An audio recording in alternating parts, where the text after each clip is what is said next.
Everyone has moments in life they can't just stop thinking about. They can be embarrassing things, like that one time you face planted in front of a group of teenagers, or something amazing like the first time you hosted your family for the holidays.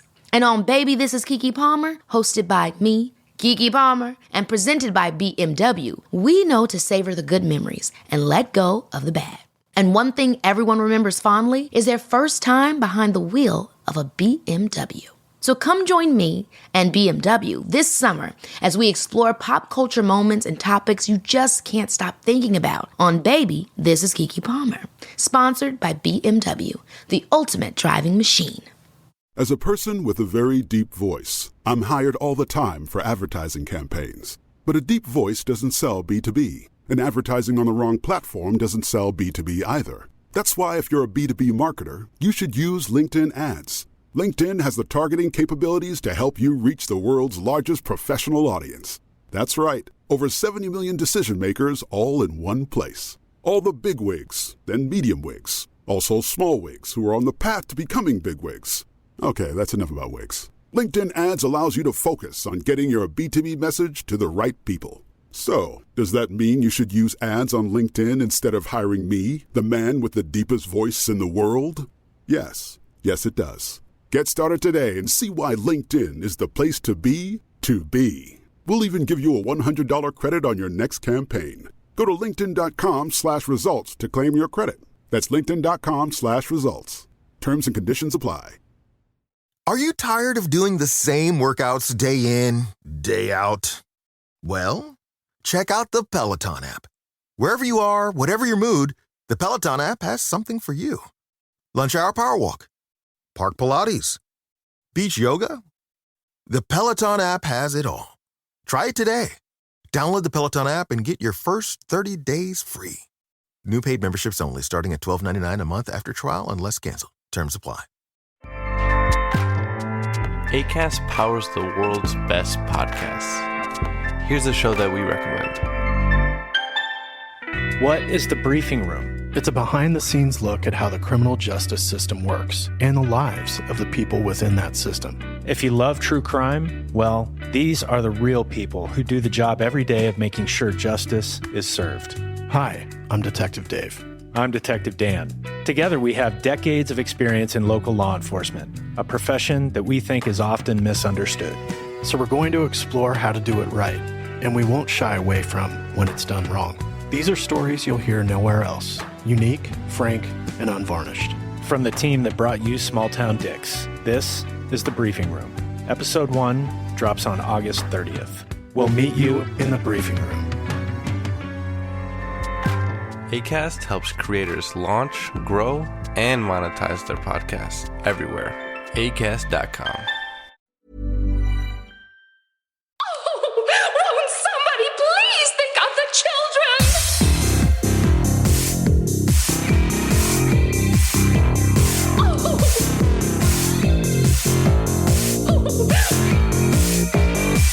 Won't somebody please think of the children?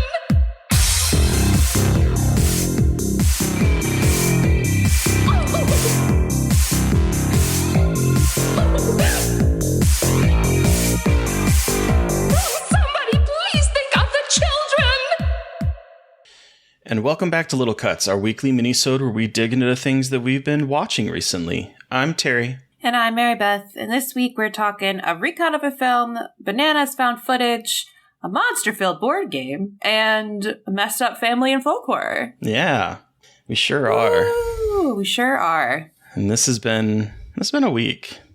I feel like we've been saying that a lot. I think I need this to change. I was talking to Steve about that today. I was like, I feel like every week I'm having a bad week and it's not really good for me and I'm not sure how to break out of it. Is it just a planet?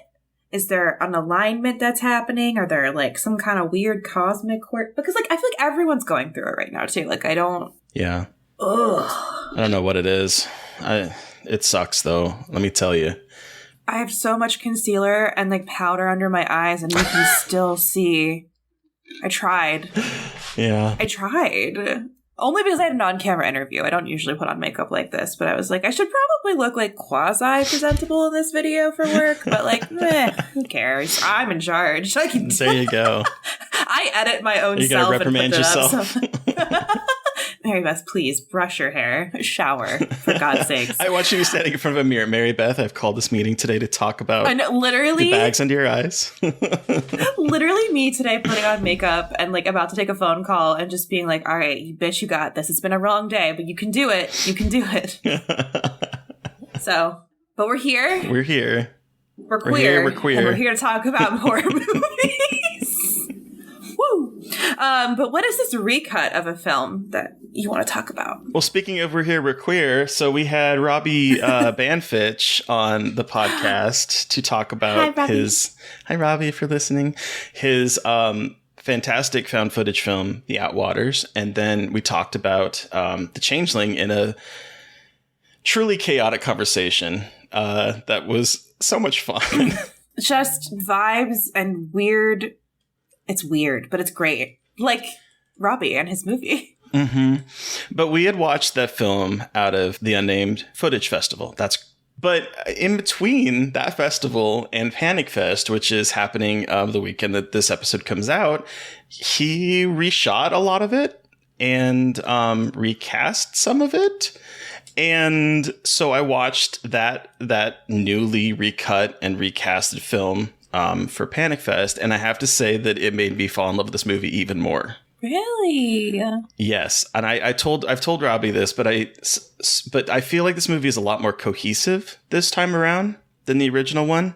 Like, I really enjoyed the original one, but like watching it now, I'm like, oh, this feels like more of a complete film, and it feels natural and it feels right. And I'm really happy that he was able to go out and do this and get it re-edited in time for Panic Fest. Like, that deadline. That man doesn't sleep. He was texting me all hours. I think probably you too, about just like working constantly on it. Yeah, but he managed to get it out. So if you go to Panic Fest this weekend, make sure you watch this film because it is really amazing. I think this movie is really amazing. It went from being a movie that I really enjoyed to being like a movie that I really, really, really think is great. I am so fucking excited. I've been talking about this movie since like January because he emailed us a screener and I was like randomly really excited about it. And I'm so fucking glad it's playing at festivals and that you loved it. As someone who isn't as much into found footage, I'm so excited you loved it.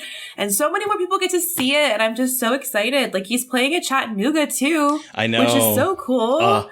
And I'm just so excited for people to see this movie because I think it really is like so good and it's so weird and it's incredible. The end. Go see it. Buy a ticket to see it at Panic. Like, buy a ticket or like something. I don't know. It's available virtually. So even if you're not in Kansas City, you can still watch it. So yes, but if you are in Kansas City, go see this in the movie theater. I will say, I saw it in a movie theater and it was divine. Like, you having the sound design of that movie is impeccable, and hearing it in a theater, chef's kiss. Yeah. Especially all the screaming and like that mid-second act to the third act.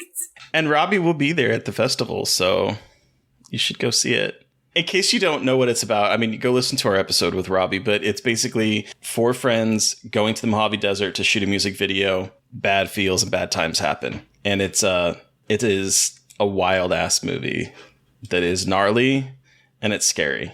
It sounds like a typical found footage movie, but it's not at all. No, it's not. No. So that's the recut of the film. I really recommend going, and I just wanted to bring it up there and talk about it again because I really want people to go see this and embrace this film, because as coming from a person that's not a huge found footage fan, this movie like just was something special. That makes my heart so happy. I know.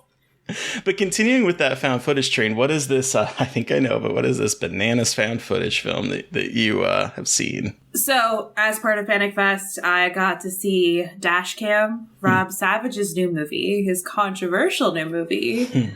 That is a found footage movie framed like a live stream from a woman named Annie Hardy, who is very conservative, very anti-vax, anti-mask, pro-Trump.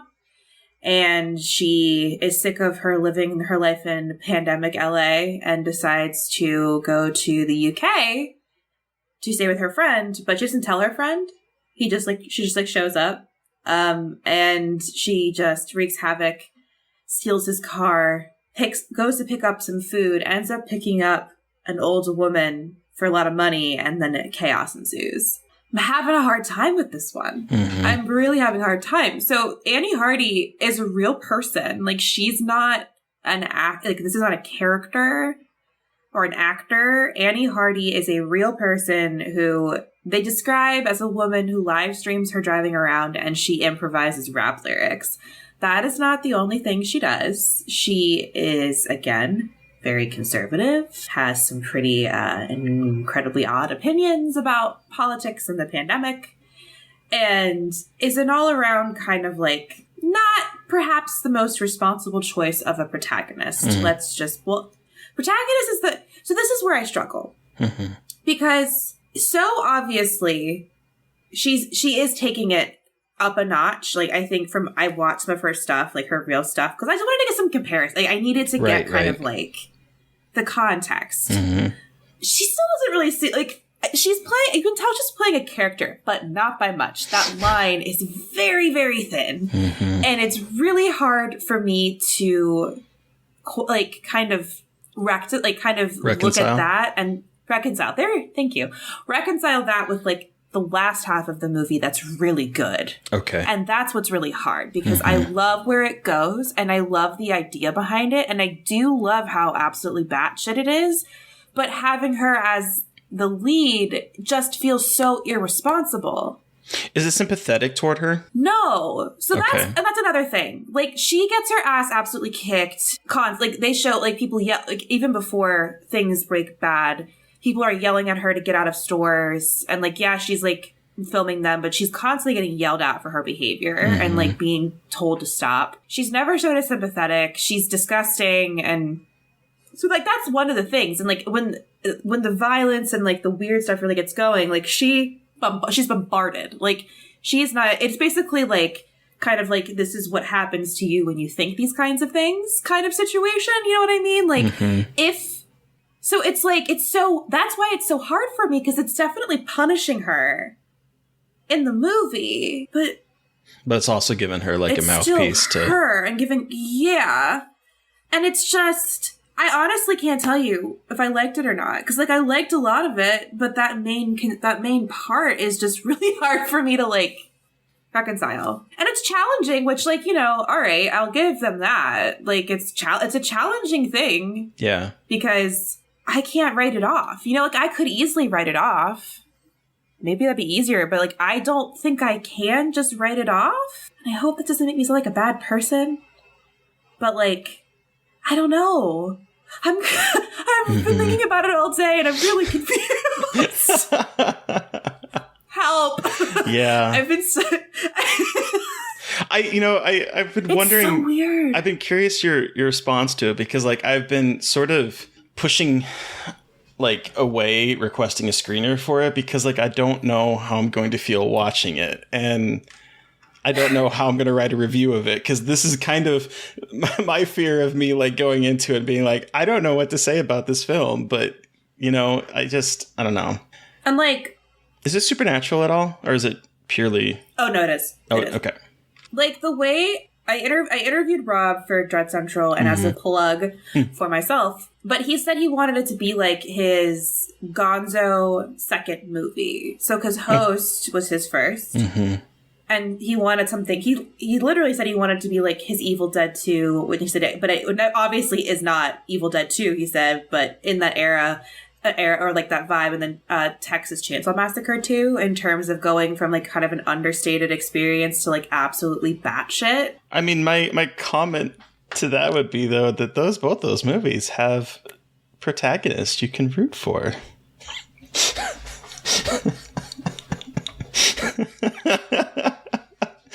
As a comparison, and I say this, and I love Rob. We got to talk to him. He was a delightful person. Host is a great found footage movie, so I don't want this to come across as, like, dragging him, but I do wonder the choices that were made. Yeah, and, like, I know, and it's like, another really cool thing that he pointed out, and I'm going to shout this out for people who are going to see the movie. It's a live stream, so there's a chat going. Mm-hmm.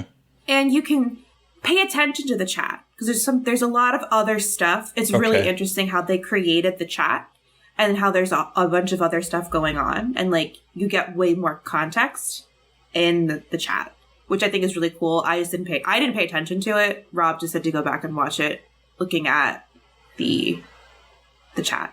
So it's like there's so many cool things happening, but she's terrible. And it's like, why did you do that? Like, it just baffles, and like it feels like this attempt. I love Rob. An attempt to be like kind of edgy. Mm. And like, look, we made Host. Now we got Blumhouse money. Let's like go fucking nuts. And again, on one end, fuck yeah, admirable. On the other hand, oh no, you went too far. Yeah. Obviously I just well, you know, it's tricky, right? Because I think we came out like of a decade in which we sort of rooted for the anti-heroes, you know, especially like in television. I'm thinking, you know, we had like Breaking Bad, and we had The Americans, and even like John Wick, who is a hitman who, you know, tried to give up his ways, and then bad shit happens and he goes on a you know, vendetta. Like we love these kind of characters that break bad, but there's a fine line, I think, sometimes between making an anti-hero sympathetic or just like giving someone space to continue to spout their conspiracy crap. It's just, I don't know. She's punished, but again, in the movie, not in real life, because she still says that shit. And like, I guess I should go back and look at, I don't want to give her views though. I just don't want to give her views or listens. But it's just like, God, it's just hard and weird. So that's DASHCAM. I don't know. More people need to see it so I can talk about it with them and like get their perspectives. Okay, fine. I'll request a screener. It's one of those movies on Letterboxd people either loved or they despise. And like, it's going to be that. Very much so. So it'd be very interesting when that comes to theaters, because that's going to have like a pretty wide release, I think. Oh, is it? I think. Meanwhile, they're dropping Firestarter on streaming services. Moving on.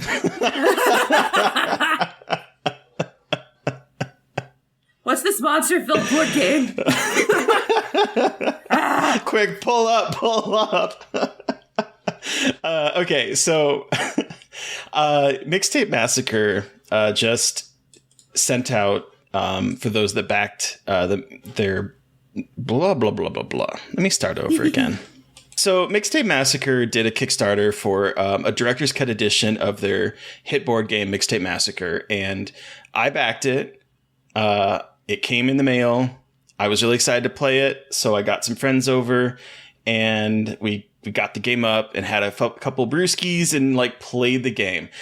I played Mixtape a long time ago, and then I hadn't played it because of COVID, because of the fact that I have like 1.5 million board games that I keep getting more of. And so, you know, so I hadn't played it. So I'm not 100% sure, and I can't answer what is completely different between the two. I know they went back and they refined some of the rules and whatnot.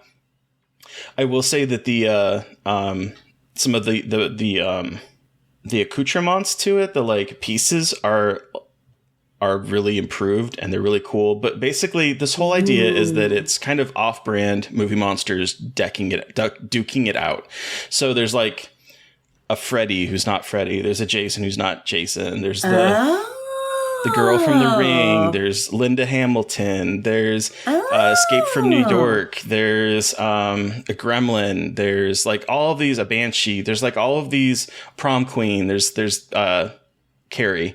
There's like all of these monsters. You pick one. They have a special ability. You get let loose in the town of Tall Oaks, and you're basically trying to kill more teens than the other people, or kill them. Be the last monster alive, or get the most souvenirs that you've taken from your people that you're killing. And so you're moving around this board. You're trying to get into places, kill people in like iconic places like a dock on a lake or a graveyard or, you know, hotels, like all that kind of stuff.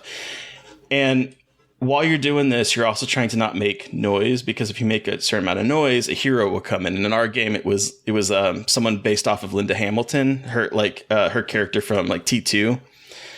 But also she was a werewolf. So like she will, at some point you can draw a card that turns into a more powerful werewolf that will be hunting you. And it's just it's easy. It's not a crunchy. I say not a crunchy. I like to use the word crunchy when I'm talking about board games. Like, it's not a strategic board game. It's not something that you're going to be coming up with like these grandiose plans and enacting them. It's not for the big, huge ass board game aficionados that want to spend 4 hours playing Mansions of Madness or something like that. This is a game that you can teach really quickly.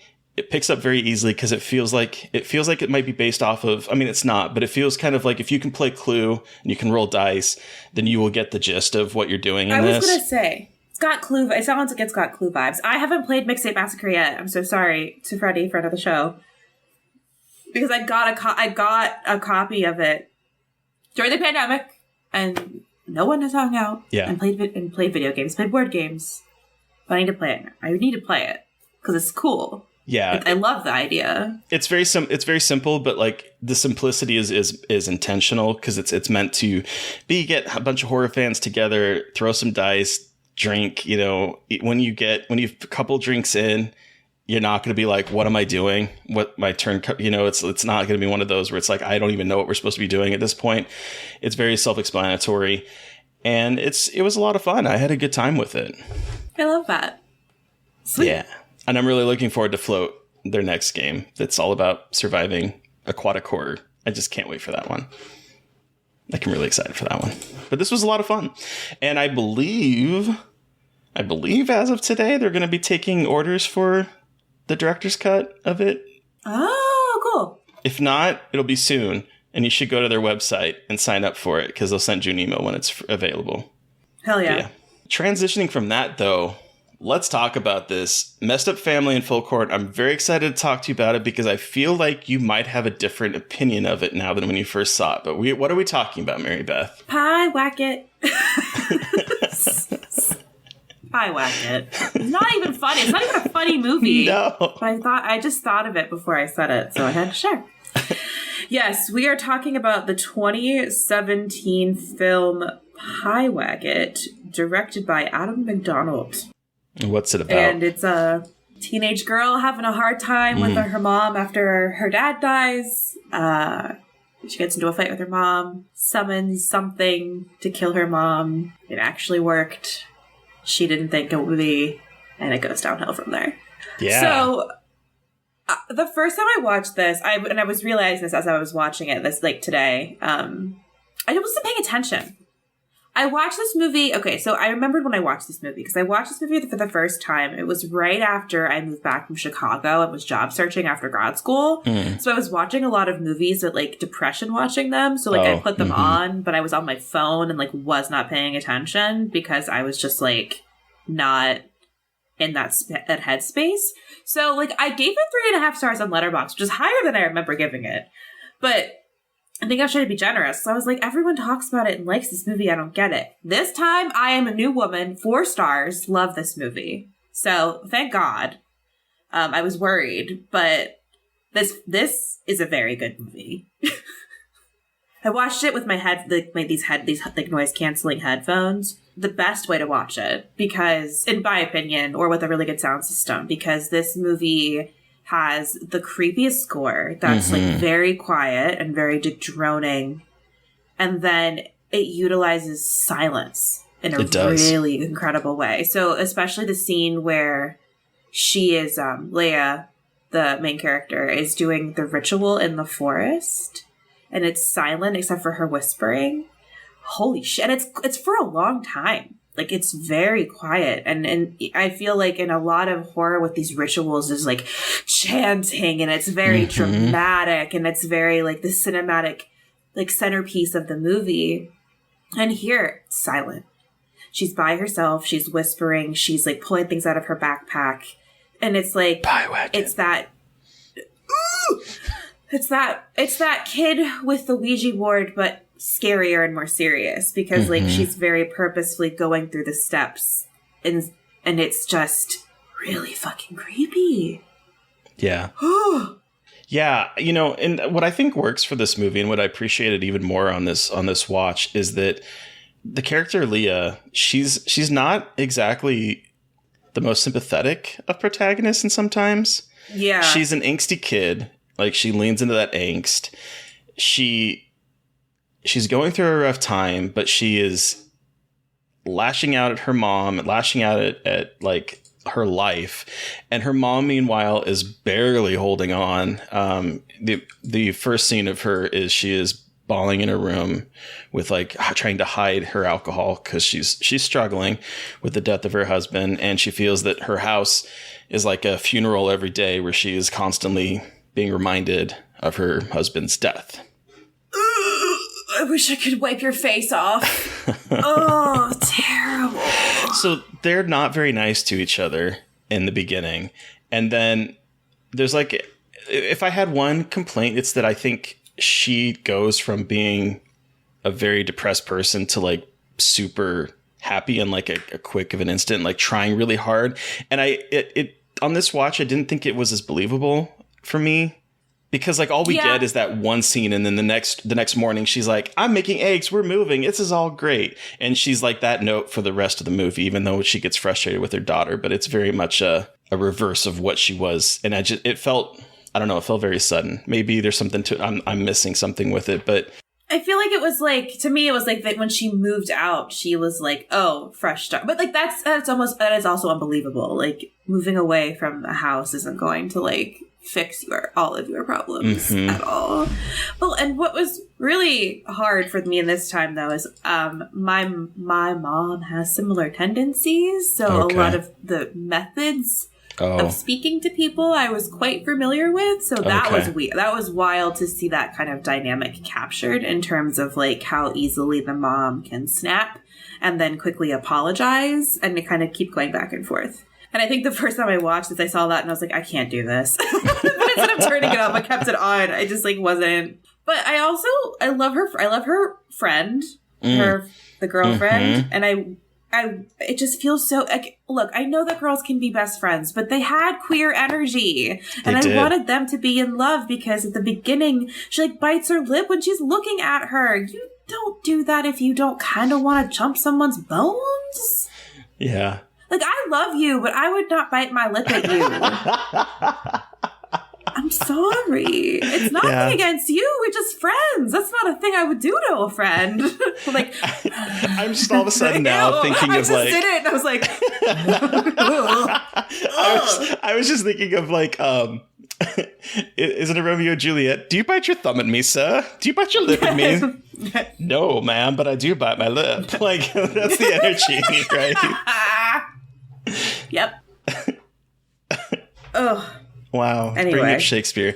But yeah, so like what I really liked about this though on this watch is that like Leah is everyone's like, I think everyone has been there where like, you know, you shot, I hate you, I wish you were dead, or something like, you know, horrible. And because she has access to this occult book, like she takes it a step further, as you do in horror movies, and then it's that sort of like classic story of be careful what you wish for, played to the extreme. And it even has like a little kind of knowing nod to like that kind of trope where she finds this card and it's like it said something about like you never know who's listening, but it's basically like a hint of like be careful what you wish for because someone might answer that, you know, that wish. And I found this movie that has like an oppressive atmosphere to it that just, it's like bad feels through most of the movie. It just feels off the whole time. Just nothing feels good. Just, ugh. And scares are really fucking scary. Mm-hmm. And I think I wanted more of the creature thing. Yeah. But I still liked, especially the one part in the wood / coming from the house. Mm-hmm. I get it. It's low budget. Like, I totally get it. But it was just really good design. And good God, I forgot about the ending. The ending. Me too. I was like... Gut punch. what in the fuck is this? Fucked I up. knew something happened. I knew something wild happened at the end, but I could not remember. I knew the monster part, but I forgot about the part after that. Mm-hmm. Jesus Christ. Talk about nihilistic. Yeah. It's good though. Yeah, it's a good movie. I'm glad we rewatched it because now I have a much better appreciation for what it is, and I watched it when I can actually pay attention to it. I'd love to get Adam on the podcast. Ooh, just throwing that energy out there. You listening? Come on over. Anyway, what are we talking about next week for Full Core? Okay, speaking of, I feel like this episode has been a bunch of people we've talked to, because we talked to Robbie Banfitch before, we've talked to Rob Savage before, and now we're going to watch Maddie Doe, who we had on the podcast, to go over her. I can't remember if this was her first. No, this is her second horror film that was submitted as the Laotian entry for Best Foreign Language Film at the 90th Academy Awards. It was the first time that Laos has ever submitted a film for consideration in this category, and it is Dearest Sister. And I'm so excited to watch this one because if you haven't heard us gushing about The Long Walk and how fantastic it is, go watch that movie and then go watch Dearest Sister. And then listen to our episode with her because it's one of our best episodes. Mm-hmm. I think I speak for both of us when it is one of our best episodes. It is one of our best episodes, and it's also one of the least listened to episodes, I think, because it's not a horror film that we're talking about, but y'all, it's very personal, and it's a very sad episode. A really good, powerful, the stories she has are just so good. So good. But yeah, Dearest Sister, that's what we're watching. It's on Shudder, so join along with us, won't you? Check it out. Check it out. But who are we talking to on Monday, Mary Beth? On Monday, we are chatting. Ooh, why did I get distracted? We're chatting on Monday with writer and director Kate Dolan. Mm-hmm. Her latest film, You Are Not My Mother, is currently streaming on VOD. And she brought with her The Omen 1976. She sure as fuck did.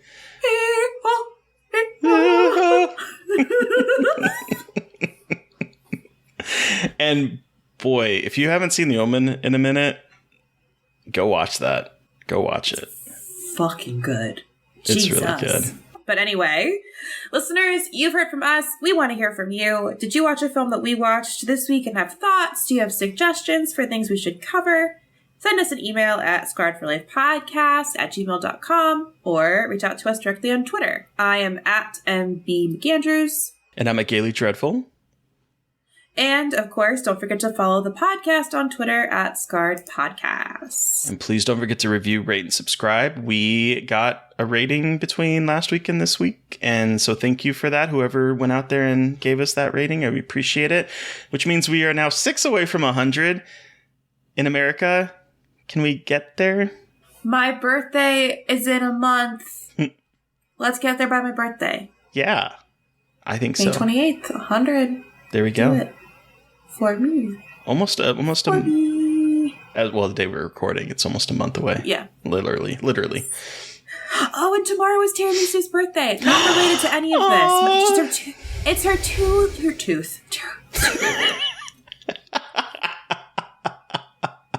Second. That's embarrassing. I forgot the word second. It's her tooth.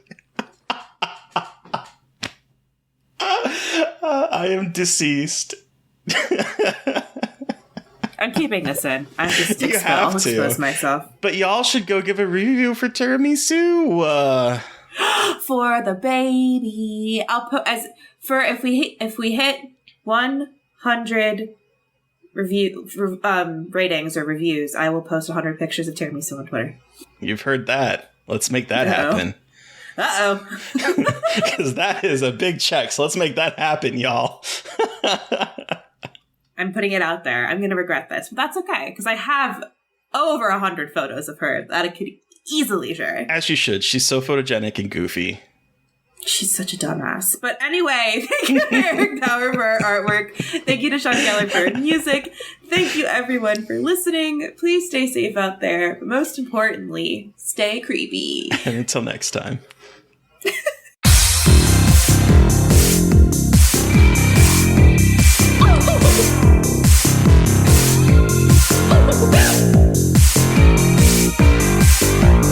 Somebody please think of the children! As a person with a very deep voice, I'm hired all the time for advertising campaigns. But a deep voice doesn't sell B2B, and advertising on the wrong platform doesn't sell B2B either. That's why if you're a B2B marketer, you should use LinkedIn ads. LinkedIn has the targeting capabilities to help you reach the world's largest professional audience. That's right, over 70 million decision makers all in one place. All the big wigs, then medium wigs, also small wigs who are on the path to becoming big wigs. Okay, that's enough about wigs. LinkedIn ads allows you to focus on getting your B2B message to the right people. So, does that mean you should use ads on LinkedIn instead of hiring me, the man with the deepest voice in the world? Yes. Yes, it does. Get started today and see why LinkedIn is the place to be to be. We'll even give you a $100 credit on your next campaign. Go to linkedin.com/results to claim your credit. That's linkedin.com/results. Terms and conditions apply. Acast powers the world's best podcasts. Here's a show that we recommend. What is The Briefing Room? It's a behind-the-scenes look at how the criminal justice system works and the lives of the people within that system. If you love true crime, well, these are the real people who do the job every day of making sure justice is served. Hi, I'm Detective Dave. I'm Detective Dan. Together, we have decades of experience in local law enforcement, a profession that we think is often misunderstood. So we're going to explore how to do it right, and we won't shy away from when it's done wrong. These are stories you'll hear nowhere else. Unique, frank, and unvarnished. From the team that brought you Small Town Dicks, this is The Briefing Room. Episode 1 drops on August 30th. We'll meet you in the briefing room. Acast helps creators launch, grow, and monetize their podcasts everywhere. Acast.com.